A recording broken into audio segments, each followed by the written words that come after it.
마을 어르신들의 사투처럼 대접하려는 데서 비롯한 풍속으로 전해지고 있습니다. 우리 조상들의 지혜와 따뜻한 마음이 담겨있는 소중한 우리 양식이라고 생각합니다. 날씨가 추워지는 등 열악한 환경에 놓이게 되면 연로한 어르신들을 비롯한 생활이 어려운 이웃들이 더 많은 고통을 당하게 됩니다. 이에 대해 우리 충남도정이 역할을 다하고 있는지, 혹시 부족한 부분 없는지 더욱 세심하게 살펴봐야 할 시기입니다. 특별한 관심을 갖고 대처해 나갔다는 말씀을 드립니다.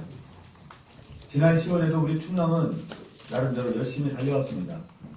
먼저 국가 혁신 클러스터 지정이 확정됐습니다. 지난달 25일 국가균형발전위에서 내포 도시첨단 산업단지 등 도내 5개 시군 10개 산업단지 14.4 평방킬로미터 규모의 충남 국가 혁신 클러스터 지정이 확정됐습니다. 혁신 클러스터는 산단, 지역대학 등 주요 거점을 연계해 기업 유치와 산업 클러스터를 조성하여 신성장 거점으로 발전시키는 정책입니다. 우리 도는 이를 통해 수소 기반 산업의 글로벌 클러스터 육성, 수소 경제 사이 전환을 선도해 나갈 계획입니다. 우리 지역을 뛰어넘어 국가 성장 동력으로 발전할 수 있도록 더욱 노력하겠다는 말씀을 드립니다. 두 번째, UN 기후 변화 협약인 탈석탄 조명에 가입했습니다. 지난달 2일 개최된 2018년 탈석탄 친환경 에너지 전환 국제 컨퍼런스에서 아시아 최초로 UN 기후 변화 협약인 탈석탄 동맹에 가입을 선언했습니다. 우리 도는 전 세계에서 가장 심각한 석탄 화력 발전 피해 지역입니다. 전국 석탄 화력 61기 중 30기가 위치하고 있고 전국 온실가스 배출량의 24.7%, 대기오염물질 배출량을 13.2% 배출이라는 부끄러운 현실과 마주하고 있습니다. 석탄 발전량 제로와 도내 석탄 발전소 친환경 발전 전환 등 탈석탄 동맹 가입 이후의 실천 방안을 조속히 추진할 계획입니다. 그동안 국내 최초 언더투 연합 가입, 국제 컨퍼런스 개최 등 대한민국의 친환경 에너지 정책의 전환을 선도할 만큼 앞으로도 그 활동과 역할을 강화해 나가겠습니다. 세 번째, 기업과의 투자 협약을 체결했습니다. 지난 15일 우리 도와 투자기업 22개에서 천안, 논산, 계룡, 당진, 서천, 홍성, 예산 등 7개 시군이 함께 기업 유치 합동 투자 협약을 체결했습니다. 22개 기업의 투자 규모는 5,485억 원으로 1,003명의 고용 창출 효과가 전망됩니다. 이번 협약 체결로 성문 국가산단 활성화, 서천, 논산, 계룡 등 도내 산업의 균형 발전에 크게 기여하게 될 것으로 기대하고 있습니다. 적극적인 행정 지원을 통해 기업가에 대한 충남이 실현되도록 더욱 노력하겠습니다. 네 번째, 도정과 지역 발전을 위한 토대 구축에도 노력했습니다. 2019년 예산의 편성과 기부 조직에 대한 변경 작업을 완료하고 의 심의를 기다리고 있습니다. 내포 혁신의 지정 및 공공기관 유치를 위한 공감대 형성에 주력했습니다. 그런가 하면 기업 유치 활동을 강화하고 소득 영유 유치에 적극적으로 대응했으며 우리도 자동차 부품 산업 종합발전 계획과 인삼산업 중장기 발전 계획을 수립하였습니다. 다섯 번째, 현안 문제 해결에도 적극적으로 대처하였습니다. 난항이 예상되는 버스 협상을 지혜롭게 타결하였고 어린이집 운영 시스템의 점검을 시작하였습니다. 해양 쓰레기 문제 해결을 위한 계획을 수립하였고 공동주택 시설 관리에 관한 표준 매뉴얼을 전국 최초로 제작하였습니다. 저는 지난달 우리 도가 이룩한 이러한 성과들이 11월에도 변함없이 펼쳐지길 기대하고 있습니다. 우리 도가 11월 중점적으로 추진할 업무는 네 가지입니다. 먼저 경제 활성화를 위한 외투기업 유치와 해외 지방정부와 다양한 협력 체계를 확대해 나가겠습니다. 11월 중 반도체 수제 제조기업 등 미국 2개사, 중국 2개사와 총 1억 1,500만 달러 규모의 투자 협약 체결이 계획되었습니다. 이를 위해서는 11일부터 15일까지 미국을, 26일부터 30일까지는 중국을 다녀올 계획으로 있습니다. 해외 지방정부의 교류 협력에도 확대해 나가겠습니다. 이미 행정부시와는 지난 29일부터 지난 2일까지 개최된 제9회 동아시아 지방정부 협약에 다녀왔습니다. 또한 8일 포항에서 개최되는 제1회 한러 지방협력 포럼에 참가할 예정으로 되어 있습니다. 저는 오늘 26일 한중 지사 성장에 참석 예정으로 있고 28일에는 중국 랴닌성과의 자매 결연 협정을 체결하는 등 해외교류 협력 활동을 지속적이고 활발하게 추진할 계획이라는 말씀을 드립니다. 두 번째, 충남형 사회보험료 지원 정책에 대한 업무 협약을 체결하겠습니다. 오늘 21일 국민건강보험공단, 국민연구관리공단, 근로복지공단과 충남도 사회보험료 지원사업 추진에 대한 업무 협약을 체결할 예정으로 되어 있습니다. 충남형 사회보험료 지원 정책과 드루들이 사회보험 지원 사업을 연계 추진하여 도내 영세 소상공인의 경영 부담을 완화시킬 수 있도록 하겠습니다. 충남형 사회보험료 지원 정책의 안정적 추진 기반이 마련될 수 있도록 언론 여러분께서도 많은 관심 가져 주시길 당부드립니다. 세 번째, 출산 친화 분위기가 민감 부분에 확산되도록 노력하겠습니다. 내일 도내 15개 중소기업, 고용노동청, 인구복지협회 등과 일가정 양립을 위한 MOU를 체결합니다. 공공기관과 대기업에 비해서 상대적으로 일가정 양립제도 활용도가 낮은 중소기업을 대상으로 관계기관 간 협약을 체결하게 된다는 점에서 저는 큰 의미가 있다고 생각합니다. 앞으로도 이번 MOU 체결을 계기로 도내 중소기업에서도 제도 활용이 정착되어 IQ 좋은 직장 문화가 조성될 수 있도록 적극 지원하겠다는 말씀을 드립니다. 아울러 한 가지 당부의 말씀을 드리고자 합니다. 저는 이 제도를 시행하면서 강대하는 방안을 동원해서라도 반드시 정착시키겠다는 말씀을 드린 바가 있습니다. 이와 같은 제 생각은 지금도 변함이 없다는 점을 분명하게 말씀드립니다. 시간이 지나면서 분위기가 느슨해지지 않도록 적극적으로 챙겨주시고 언론 여러분께서도 관심을 갖고 지켜봐 주시길 당부드립니다. 넷째, 시군 방문 마무리에 따른 후속 조치를 강구하겠습니다. 8월 말부터 시작한 시군 방문이 7일 논산시, 9일 홍성물 끝으로 마무리될 예정입니다. 도정과 시군령의 규정을 공유하는 가운데 시군 발전 전략에 대한 도입 지원 방향을 제시하고 도민들이 많은 의견을 수렴할 수 있는 좋은 기회였다고 생각합니다. 시장, 군수, 지역 주민과 대화하신 논의된 사항은 면밀히 검토하여 그 결과들을 도민들께 제때 알리는 등 후속 조치를 해 나가겠다는 말씀을 드립니다. 11월은 한 해의 알찬 마무리를 위해 진력해야 하는 시간입니다. 특히 어제부터 시작하여 다음 달 14일까지 40일간 제308회 도의 경례회가 열립니다. 행정사무 감사를 통해 도정을 점검하고 내년도 계획한 사업들이 차질 없이 추진될 수 있도록 예산안 심의에 적극 대응하겠다는 말씀을 드립니다. 이것으로 오늘 제 모두 발언을 마치겠습니다. 궁금한 사항에 대해 질의 주시면 성실하게 답변해 올리도록 하겠습니다. 먼저 양해 말씀 좀 드릴 때 질의하실 때는 가급적이면 한 분 얘기하실 때 여러 질의보다는 우선 한 꼭지씩 이렇게 말씀을 해주셨으면 좋겠고요. 질의하시기 전에 그 소속과 성함을 또 이렇게 말씀해 주시면 좋겠습니다. 네, 궁금하신 분 있으시면 질의.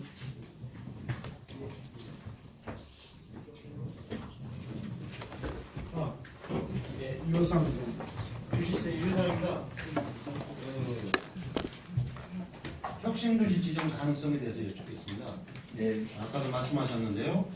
우리 홍보가 1년여 정도 남은 시점이거든요.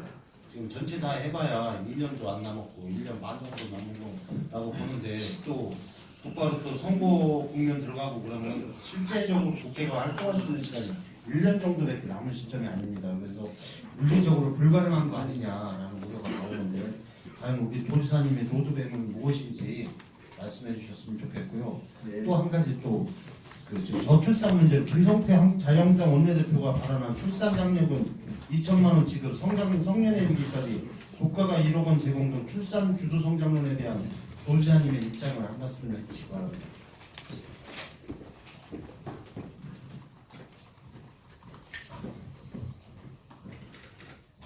예, 먼저 그러면 답변 드리고 그 질문 받을까요? 우리 우리 이율상 뉴스 기자님 그 좋은 질문 정말 감사드리고요. 혁신도시 지정과 관련해서는 지금 우리 그 사회단체와 시민단체도 일본에 우리 요청을 드렸습니다. 잘 아시겠지만 혁신도시 지정이 배제된 것은 그 당시 행정도시 복합도시 지금의 세종시가 충청남도의 특별자치시 정도로 저도 생각을 했습니다. 그래서 혁신도시가 우리 충청남도에서 지정이 안 되는 거에 대해서 전혀 불만이 없었을 뿐만 아니라 혁신도시 지정까지 충청남도에 요청하는 것은 너무 과욕이다라는 생각을 했거든요. 근데 결과적으로 세종시가 충청남도와 별개 지방자치 특별자치가 되지 않습니까? 그 결과는 잘 아시겠지만 우리가 인구가 9만 6천 명이 떨어져 나갔고요. 면적은 399.6평방킬로미터. 우리가 GDP 같은 경우는 한 1조 8천억 원 정도가 감소가 됐습니다. 그럼에도 불구하고 특별자치를 독립되는데 충청남도가 혁신도시 지정이 안 되다 보니까 이 상대적 박탈감 내지 상실감이 굉장히 크죠. 잘 아시지만 혁신도시 같은 경우는 제일 작은 혁신도시가 한 2,500억 정도에서 1조 5천억 정도가 투자된 것이 아니겠습니까? 그런데다가 또 금년부터는 지역인재 우선 충당해서 18% 정도 우선 충당해두고 매년 3%가 늘어나서 22년 정도 가면 30%까지 지역인재를 충당해야 되는데 이런 게 송두리째 충청남도가 대전에서 배제되는 거죠. 그러니까 저는 정치를 떠나서 충남 교수를 떠나서 충남 도민의 한 사람으로서도 이건 솔직한 감정은 좀 억울하다는 생각이 들어요. 이건 억울하고 이건 상대적으로 너무나 그 차별적 대우다 그런 생각이 들어서 혁신도시 지정 문제는 어떤 경우에 지정이 돼야 되는 게 우리가 당위성과 어떤 절박함이 있다는 걸 말씀을 드리고요. 이제 그런 차원에서 우리 언론 여러분께서 이 문제는 여야를 넘어서 계층과 지역을 넘어서 충청남도 반드시 실현할 과제이다 이런 관점을 봐주십시오라는 말씀을 드리고요. 이우성 기자님 말씀하신 대로 혁신도시 지정과 관련해서 충청남도도 혁신도시 지정해달라는 법안은 지가 한 1월달 정도로 이미 냈고 그랬더니 홍문표 의원님이 우리 대전과 함께 지정해달라는 요청을 냈죠. 물론 대전과 연대해서 함께 주장을 되는 의미죠. 근데 물리적으로 시간은 실제로 이거는 나름대로 그 국토위에서 여야 간 협의만 된다면 이건 물리적으로 전혀 시간상 부족은 없을 거라고 생각합니다. 여야 협의면 사실 열흘 안에도 충분히 지정될 수 있는 여건이거든요. 일단 법안이 통과되어야 된다. 이런 말씀을 드리고요. 그래서 법안 통과에 여야 협의만 되면 10일 이내로 충분히 통과될 수가 있다. 그래서 이런 유력 시간보다는 여야의 결단사항이고 여야의 결단을 드리는데 우리 충청남도가 범도 차원에서 함께 노력해야 되지 않겠나 생각. 충청남도도 우리 도에서 저와 우리 도청 공직자권회가 아주 전심전력으로 해서 이 문제에 지정을 해서 노력했다는 말씀을 드리겠습니다. 우리 김성태 대표님 말씀하신 거 다른 말씀을 제가 동의할 수 없는 말씀을 많이 하시는데 이거는 트위에서 100% 동의합니다. 다만 출산 주도 성장 같은 경우는 출산의 성장 측면에서 본다면서 이런 어떤 이념과 가치에 대해서는 동의할 수 없지만 최소한 우리 저출산 문제를 극복하기 위해서 우리가 초등학생 때까지는 아동수당을 지급해야 된다. 더불어 최소한 기초학문 정도의 수준의 아동을 지급해야 되는 것은 저는 100% 아니라 200% 동의한다는 말씀을 드리겠습니다. 국가 재정을 탓하고 예산 타령할 때는 아니라고 생각합니다. 이 저출산 문제야말로 국가 최고의 정책 과제이고 너무나 절박한 상황에 있는 것이 저출산 문제이기 때문에 김성태 원내대표의 말씀에 대해서 기본적으로 이 아동수당을 만 5세 하나 초등학교 졸업할 때 지급하고 이건 20만 원 결국은 기초연금 수준 정도 지급하는 데서 적극 동의하고 충남 재정도 재정이 허락하는 저도 당장하고 싶지만 충남 재정이 허락하지 않는 데서 좀 안타까움을 느낀다 이런 말씀을 드리겠습니다. 우리 이효성 기자님 말씀에 이렇게 말씀드렸습니다.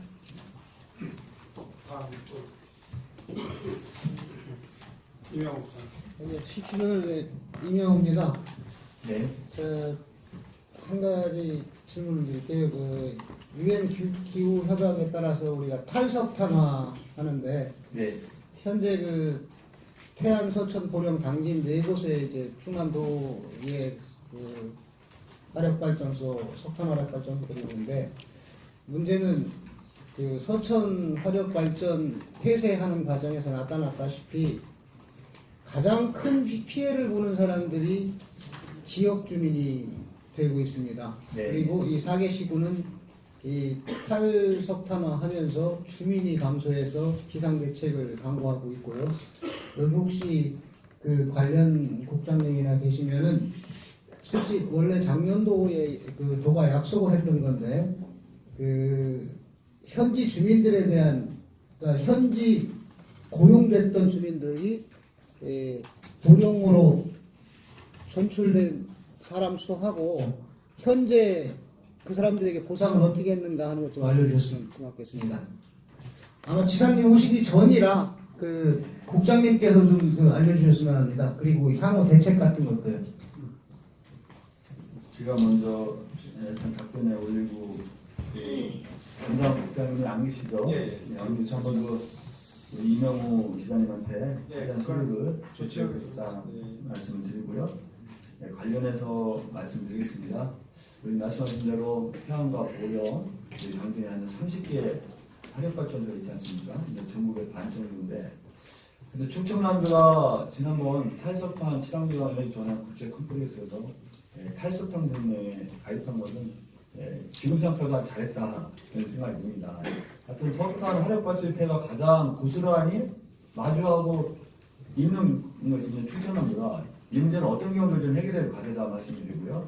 다만 그런 과정에서 우리가 말씀 주신 대로 이런 화력발전소가 폐쇄되면서의 남들 일자리 감소 문제, 또 그 주변 주민들의 피해 문제는 실질적으로 우리가 종합적으로 좀 방안을 마련해야 된다고 생각합니다. 그래서 석탄 화력발전소 폐쇄되면 친환경 발전소로 대체하면서 반드시 그 지역에 세워야 된다는 생각이 갑니다. 그래서 이 석탄 화력발전소 폐쇄되더라도 지역 주민들이 기존에 갖고 있던 어떤 고용 문제라든가 어떤 지원 문제에 대해서 전혀 상실되지 않는 방안을 마련했다는 게 제 생각이고요.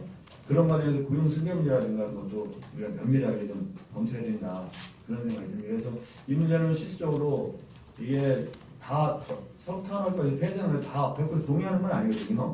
이해관계자가 있고 당장 거기에 근로자분들이 있고 지역 주민들이 있지 않습니까? 그래서 이런 이해관계자분들의 의견을 충분히 들으면서 종합적으로 이로 인해서 피해를 보는 주민과 이로 인해서 피해를 보는 근로자들이 있어서는 안 된다는 관점에서 종합적인 방안을 수립하면서 이 문제를 추진하겠다는 말씀을 드리겠습니다. 그러니까 한 가지 추가적으로 네. 이게 도지사님한테 어쩌면은 이거는 건의 사항이랄까 네. 국민으로서요 기자로서도 국민으로서 먼저 이 화력발전소 폐쇄를 하기 전에 그 폐쇄에 따른 그 대책들을 먼저 선 대책을 한 후에 폐쇄를 해야지 서천화력처럼 먼저 폐쇄를 하고 나서 약 2년여 동안 그 근로자들이 쉽게 얘기하면은 휴직 상태로 있었어요.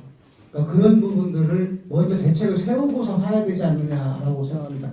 말씀대로 30여 개가 연차적으로 계속 이제 없어지잖아요.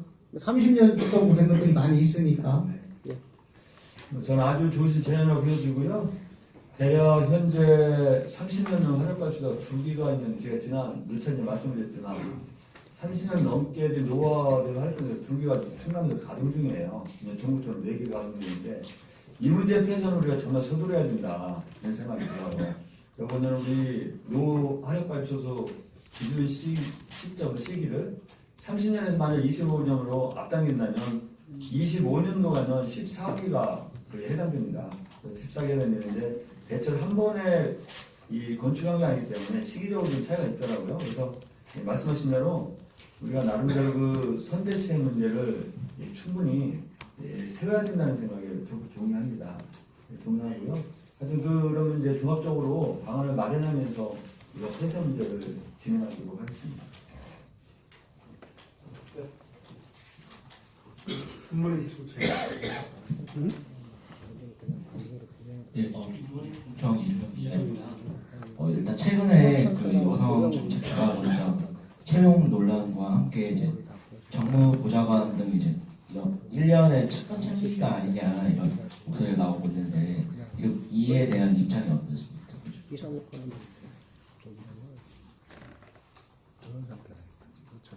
우리 그 구문수석 이게 두 가지 말씀을 주셨는데요. 여성 정책 개발은 지금 이 이 책임을 전혀 책임을 소리한다는 게 아니고 그냥 일단 우리 부지사님 이사장님이셔요. 왜냐면 우리 인사 추천이라든가 임의에 정상적 절차를 밟았다는 말씀을 드릴게요. 그래서 이런 절차를 위반하고 아니면 예를 들어서 일부에서는 그런 그 표현을 썼던 것 같은데 예를 들어서 결과가 완전히 완결된 상태에서 이 점수를 올려준다는 그런 거는 그건 굉장한 행위입니다. 그거는 공문서 위조 변조가 되죠. 그러면 그 과정에서 예를 들어서 협의 과정이라든가 아니면 그 심사위원들께서 자체적으로 한 거는 그런 처우는 아니라고 보여져요. 그래서 일단 여성정책개발원 원장에서 어떤 그 지적하시고 언론에서 일부 보도된 일부 자본이 있단 말에서 우리가 일부 인정하지만 그분처럼 절차를 위반하고 어떤 본질적인 그 내용이 있어서 큰 문제가 있다는 생각은 들지 않거든요. 하여튼 그런 문제에서 말씀드리고요. 하여튼 우리가 이후에 벌어지는 여러 가지 상황에서 좀 더 면밀하게 좀 그런 것도 잘 챙겨야 되겠다는 생각을 해요. 또 정무보좌관 문제는 그렇습니다.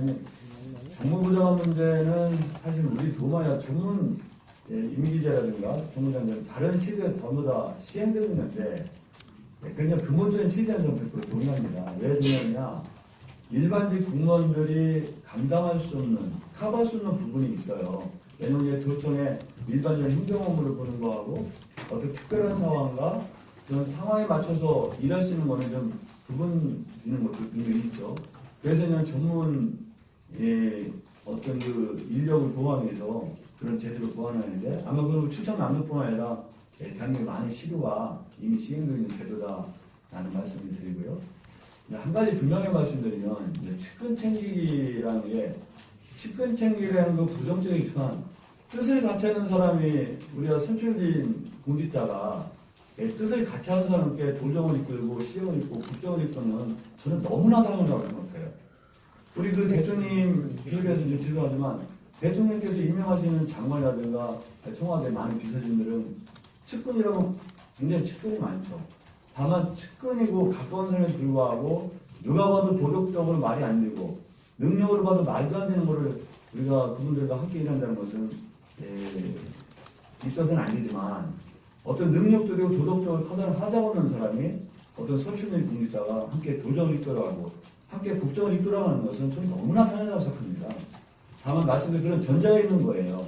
어떤 도덕적 하자가 있다든지 아니면 능력이 전혀 결핍되고 결여된 사람이 함께 한다는 건 있을 수 없다는 건데 그렇지 않고서야 당연히 선출된 공직자가 함께 가는 건 너무나 당연하다. 저는 측근 챙기기의 어떤 차원이 아니라 뜻을 같이 하는 사람이 함께 하는 거다. 그런 차원을 보고 있습니다. 아주경계 호명 문제인데요. 뜻을 같이 하는 사람과 같이 하는 것도 좋지만 그러다 보면 너무 일방적으로 가지 않을까요? 오히려 반대되고 좀 그런 사람들도 좀 같이 가서 서로 조화를 이루고 어떠한 하나의 정책을 이룰 때 참 많이 서로 그 논의가 되어가지고 좋은 방향으로 가야 되는데 그게 아니라 지금 말하시는 것은 일방적으로 그 뜻을 같이 하는 사람하고 같이 한다는 것은 문제점이 있지 않나요? 그렇죠. 일방적으로 한다는 건 문제가 있죠. 말씀대로. 근데 일방적이라 하는 거예요. 왜냐면 아까 말씀대로 그래서 뜻을 같이 한다 해서 도덕적으로 결정이 하자는 사람 같이 하면은 그거는 그 도민이 용납할까요? 또 반대되는 사람도 우리가 반대되는 사람인데 뭐 우리의 기본적으로 반대편에 섰던 사람은 모르지만 반대되는 사람이야 우리 공약이라든가 해서 특별히 있겠습니까? 다만 반대편에 섰던 사람은 문제는 있을 수는 있죠. 근데 반대편에 섰던 사람은 저는 충분히 뜻을 같이 하고 조정이 그 철학을 같이 한다면 얼마든지 함께 해야 된다고 생각해요. 실제로 그거에 주저하지 않겠다는 말씀도 아무래도 드리고요. 그러면 반대편이라는 것은 아까 말한 어떤 뜻이 모르지만 반대편에 섰던 사람과 어떤 도저히 철학과 가치가 반대되는 사람은 저는 싫다고 생각합니다. 우리가 분명한 가치가 철학이 있는데 우리 가치가 철학에서 반대되는 경향의 가치가 철학을 가진 사람하고 함께하는 건 없고요. 다만 반대편에 섰던 사람은 우리 얼마든지 함께 해야 된다. 그렇게 생각해요. 다음은 그 CBS 정세영. 그 지사님 그 선거 기간에 공약 중에 하나가 네. 육군사관학교 논산 이전이 예. 최근에 뭐 국감장에서도 조금 이슈가 됐었고 네. 지금 어느 정도까지 단계가 왔고 뭐 준비 계획이 어느 정도나 됐고 그리고 혹시 육사 측과 저 논의 작업 같은 게 진행되고 있는지 그것 좀 설명해 주시죠. 사장님 그 점에 대해서 우리 어린 여러분한테 부탁 말씀드리고 싶은군요. 육군사관학교 이전 문제는 그렇게 공개적으로 추진할 사항은 절대 아니다는 생각이 듭니다. 우리가 공약상에서는 그렇게 하고 논산 가서 주민들 선거 때문에 그런 말씀 드렸지만 육군사관학교 이전 문제는 굉장히 중요한 문제입니다. 또 만약 이전학을 확정했을 때도 각 시도에서 얼마나 많은 사람이 대들겠어요. 그래서 이 문제는 절대 공개적으로 표명적으로 추진할 일은 아니다는 생각이 들고요. 다만 아까 말씀드린 대로 우리가 내부적으로 추진하고 내부적으로 접촉하고 내부 추진해서 일정한 단계에 됐을 때 우리가 공개할 일이라는 생각이 듭니다. 그래서 아마 도의에서도 그런 논의가 있었던 걸로 알고 있는데요. 제 개인적으로 본다면 육군사관학교 이전 문제는 공개적으로 표명적으로 한다면 당연히 경쟁이 붙고 또 이제 떡주사람은 생각도 않는데 그 떡 먹을 생각부터 김치국부터 마신다는 얘기했잖아요. 그것도 좀 안 되는 문제가 있어요. 이 문제는 조용하고 내밀적에 은밀하게 좀 추진해야 된다 그런 생각이 듭니다. 하여튼 구체적인 말씀은요. 저희가 종합적으로 그런 추진 문제는 일정하게 성숙되고 또 이런 발표는 만약 이전하는 문제는 일정하게 성숙되더라도 양자 간의 합의에서 결정될 문제이고 표명하고 있는 공개의 문제죠. 우리가 일방적으로 표명하는 문제가 아니다. 그런 말씀 나오게 드릴게요. 네. 다음은 신화일보 예. 신화일보 김기용 기자입니다. 저출산 극복 문제에 대해서 말씀드리려고 해요. 충남도가 저출산 극복을 위해서 열심히 하시는 거 굉장히 높게 평가되고요. 근데 문제는 충남도가 구체적인 목표를 설정 못하고 있는 것으로 보여요. 어떤 정책이 마련해서 하려면 어떤 백 데이터를 가지고 그 데이터에 의해서 목표를 설정해야 되거든요. 네. 근데 그런 것이 없어서 그런지 목표가 안 나왔어요. 그래서 이제 그것이 기초 자료가 없는 거 아니냐 하는 그런 생각이 좀 드는데, 실제 2017년 충남 사회지표 조사 결과를 보면 저출산 극복 관련한 조사 데이터가 하나도 없어요.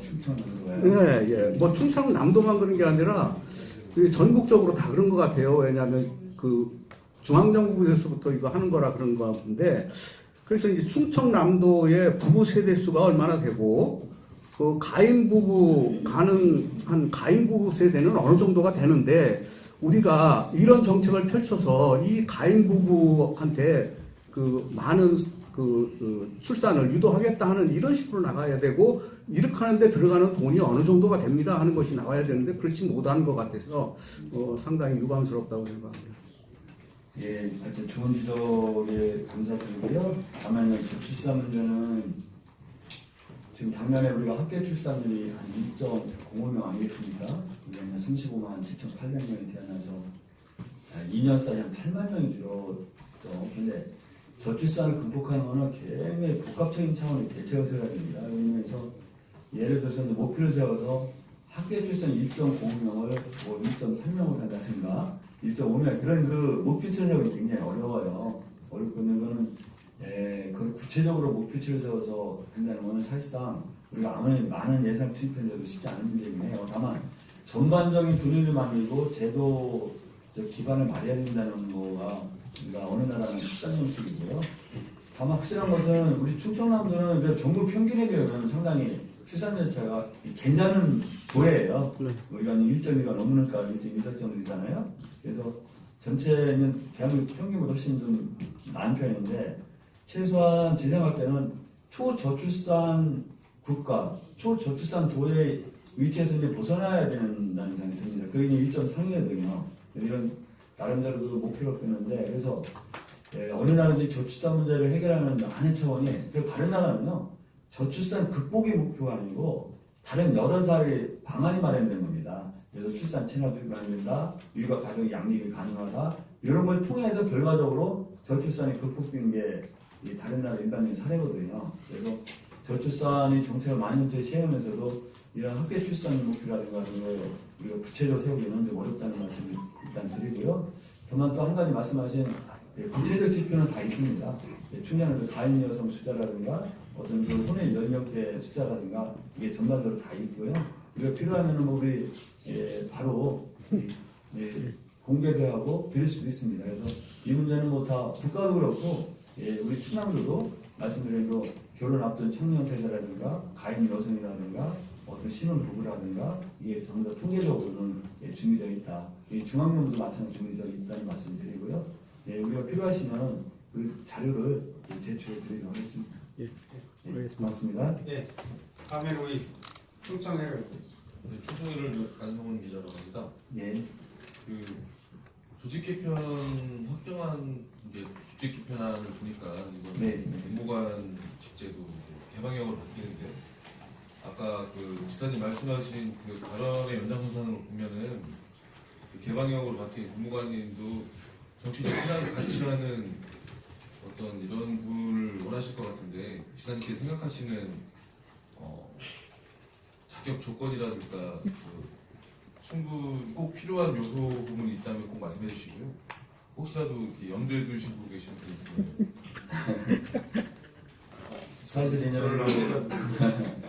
우리 조직 개편의 방점은 어떤 그 공무관 개편은 전혀 아니고요.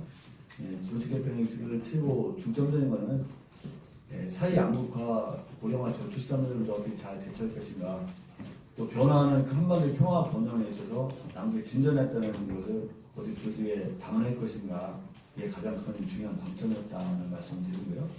그러면서도 우리가 어떤 그 공무원이 무한정 늘리는 게 능사는 아니거든요. 그래서 이런 공무원 인력 확대도 최소한도 해야 된다는 게 그런 다른 몇 가지 원칙화에 있다는 말씀을 드리고요. 뭐 공무관 개방형 말씀하시는데 사실 제가 그 말씀을 전혀 준비하지 않고 했는데 뭐 역시는 공무관이 만약 개방한데도 마찬가지로 도정의 어떤 기본 철학과 이 가치에 부합하는 게 가장 적합하다고 말씀드리는데 염두에 두고 있는 사람은 전혀 없다는 말씀을 드릴게요. 제가 진짜 염두에 전혀 없다 말씀드리고 뭐 공무원을 개방을 해드리지만 내부적으로 우리 공무원들도 충분히 그 직에 대해서 함께 할 수 있는 길이 열리는 거기 때문에 반드시 그 내부에서 충원하고 내부적으로 막는다는 것은 절대 아니다. 아직까지 염두에 둔 바는 없다는 점을 말씀드릴게요. 다음은 중도일보 네, 중도일보 김용기자입니다. 혁신도시 지정 관련해가지고 아까 예. 질문한 거에 추가적으로 네네. 더 질문을 할게요. 지난달에 국가의 혁신 클러스터가 지정됐잖아요. 그렇습니다. 근데 그 발표한 곳이 산업부가 아니라 그 대통령 직속 균형 발전이 있거든요. 네, 그래가지고 이제 중앙에서 내부적으로 충남을 혁신도시에서 제어하기 위한 포석이 아닌가 하는 우려가 있어요. 양 지사님 생각은 어떠신지? 무슨 소리야?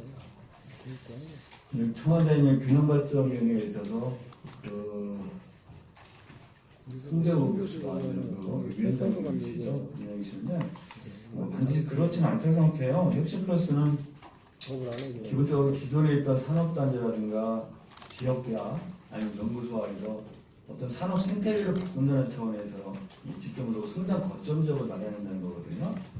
그렇기 때문에 이 혁신 클러스터 그러면서 우리가 말씀드린 대로 5개 시군에 10개 지역이 지정되지 않았겠습니까? 이게 상당한 규모의 면적도 그렇고요. 그래서 이 부분은 충청도의 큰 경사스럽습니다. 말씀드리고요.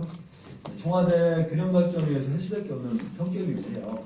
이거는 산자 같은 경우는 복잡한 이해관계가 아니라 남들 전체를 보고 조정할 수 있는 거는 이 균형발전위원회에서 할 수밖에 없는 게 현실이긴 한데 균형발전위에서 이거를 우리 충남도에 그래서 지정을 했다고 해서 혁신도 지정을 해서 제기했다는 그 의지는 아닌 것 같긴 해요. 제가 이 점에서 그저께 어제도 그 실무 원장 회의에서 발표했지만 이 문제는 의외로 이 충청남도가 배제되는지 모릅니다. 중앙정부에서. 중앙정부 충청을 배제됐다는 것을 모르는 사람이 의외로 많고요. 그래서 이걸 우리가 설명을 하게 되면 그 말이 안 되지 않느냐 이렇게 공감하는 사람이 많아요. 그래서 우리가 이 문제를 1차적으로 혁신도 지정 문제는 국회 그 법률 개정안이 통과가 돼야 돼요. 법률 개정 통과돼서 우리 여당 대표라든가 야당 대표 이런 그 법안심사 수행 중심을 위해서 이 법안 통과를 위해서 좀 진정을 기울이고 있다는 말씀 드릴게요. 다음 우리 한결의 송인건. 예, 안녕하세요. 한겨레 송일권 기자입니다. 취임한 지 한 반년 정도 지나니까 이제 공약에 대한 질문들이 서서히 나오기 시작합니다. 저는 지사님의 임기를 8년으로 보고 8년 동안 추진해야 될 공약 중 한 가지에 대해서 질문을 드리겠습니다. 지사께서 임기 중에 추진해야 할 사업으로 뽑은 것 중 하나가 분화구 역관책입니다. 그나무 역관책이요? 네네, 그렇죠. 그 간척지의 전원용이나 천수만 어민들은 굉장히 찬성 여론이 굉장히 높은 편인데 문제는 분화모의 토지의 한 66% 정도 소유하고 있는 현대건설의 태도입니다. 현대건설이 어떻게 할지에 따라서 이 사업의 성패가 좌우될 걸로 보이는데 분화모 역관책을 추진하기 위한 충남도의 노력이 어떻게 진행되고 있는지 궁금합니다. 그리고 민선 7기 충남도 역관책의 목표는 무엇입니까? 예, 귀한 질문 감사드리고요. 하여튼 충남도에 저는 잘 아시겠지만 간초 문제가 농경지 확보가 가장 커다란 문제였었어요. 처음에 간초이 이렇게 성행할 때 간초이 유행했지 않았습니까? 그때 이렇게 유행할 때 이 간초로 인한 폐해는 그 당시 이제 생각하지 못했습니다. 그 당시 정부 당국자 이렇게 환경 문제라든가 또 어떤 수단 문제 이런 문제가 이렇게 심각한 영향들이라는 것은 잘 생각 못했던 것 같아요. 그런데 이제 어쨌든 지금은 농경지 확보 문제는 사실 대한민국의 지금 이미 극복된 상황 아닙니까? 농경지 자체를 자꾸 논작물 갖다 작작물로 전환해야 되는 게 기본 정책이고 해서 농경지 확보라는 간척의 최고 목적은 이미 기반이 상승됐다 이런 말씀을 드리고요. 거기다 두 번째 어떤 환경 문제라든가 어자원 문제, 수족전 문제가 심각하죠. 거기다 여러 가지 간척 중에서 이 급수 문제가 심각하다는 건 잘 아시지 않습니까? 보통 5급수 내지 6급수인데 대한민국을 새롭게 바꿔야 되는 차원에서 저는 역간척 문제는 반드시 실현해야 된다는 게 제 의지입니다. 이제 공약사기도 합니다. 그런데 역간척을 동시 다발적으로 진행한다는 것은 충남도의 역량이 따르지 않고 너무나 많은 이해관계자들이 반발에 직면하지 않겠습니까? 그런 면에서 저는 역간척 후보지를 내서 분화가 그래도 가장 적절하다는 생각이 들어요. 그러나 이해관계자가 많지 않아요. 말씀하신 대로 한 기업체가 이제 많은 부분을 차지하기 때문에 그 기업체가 해결되는 이런 많은 부분이 해소될 수 있는 문제가 있고요. 최소한 역간척을 위해서는 환경부에서도 적극적으로 동의한다. 다만 농어촌 공사를 위한 농민들 입장은 좀 우리와 약간 상이한 결이 좀 틀리다는 말씀을 드리는데 이 문제에 대해서는 우리 환경부라든가 이런 거 알고 있고요. 장관을 통해서 그 목적만 갖고 장관을 만나는 건 아니지만 장관을 만난 자리에서 여러 차례 아주 말씀을 드렸었죠. 그 환경부 장관을. 그래서 이 문제 우리가 지금 종합적으로 대책을 세워가지고요. 좀 아주 체계적으로 진행하면서 이 문제는 시범적으로 분화구 역관측이 성공하는 것은 대한민국 또 새로운 모델 하나 제시되는 거 아니겠습니까? 그래서 이 문제는 아주 강한 의지를 갖고 어떤 경기를 치러서라도 좀 실현해야겠다는 생각을 갖고 우리가 내밀하게 친밀하게 준비해서 차근차근 준비해서 진행을 했다는 말씀입니다. 말씀드린 대로 아주 강한 의지를 갖고 있다는 말씀을 드렸습니다. 또 이것이 성공해야만 우리 충청남도뿐만 아니라 다른 시도에서 역관측 문제가 신고할 가능성이 생기는 거라 또 책임감을 갖고 있다. 그런 말씀을 드릴게요. 잘 진행하도록 노력하겠습니다.